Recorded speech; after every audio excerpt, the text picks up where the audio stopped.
আসসালামু আলাইকুম স্যার। এখানে যে বলছে যে শ্রেণী পিতা দেওয়া আছে গণসংখ্যা ক্রমজিত গণসংখ্যা দেওয়া আছে, তাহলে সবগুলো বসানোর পরে তো এখানে আমার n/2 এর মানটা 18 আসছে।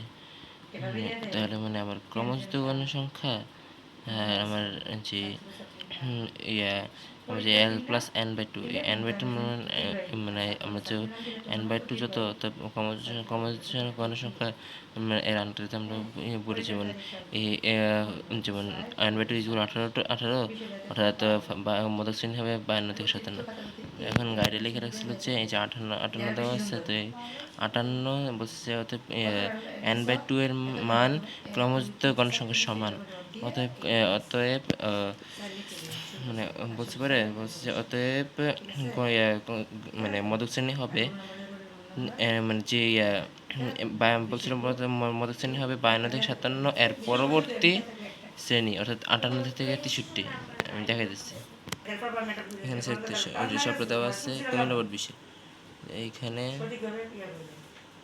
এই সবগুলো করার পরে তো এখানে তারা আসছে 52 থেকে 57, গণসংখ্যা 10, ক্রমজিত গণসংখ্যা 18।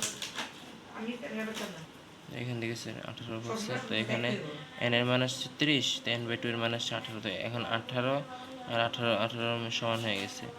তো এখন বলছে এই জায়গাটা বলছিল মধ্যক হচ্ছে হলো 18তম পদের মান হচ্ছে মধ্যক শ্রেণীর গণসংখ্যার ক্রমজিত গণসংখ্যার সমান। তাই মধ্যক শ্রেণী হবে 52 থেকে 57 এর পরবর্তী শ্রেণী। এখানেও এল এর মানটা যে নিম্ন সীমা মধ্যক শ্রেণীর নিম্ন সীমা এখানে ধরছে 58। এখন তো আমাদের এই 52 থেকে 57 ধরলে সমস্যাটা কি? এমনি এর এখন আমার তো কমার্স দোকানের সাথে এসে পড়ছে না, এটার পরবর্তীটা এখানে ধরে মানে এই জায়গাটা যে বললো যে মধ্যক শ্রেণী হবে যে 52 থেকে 57 এই এর পরবর্তী শ্রেণীটা কেন ভাবছে?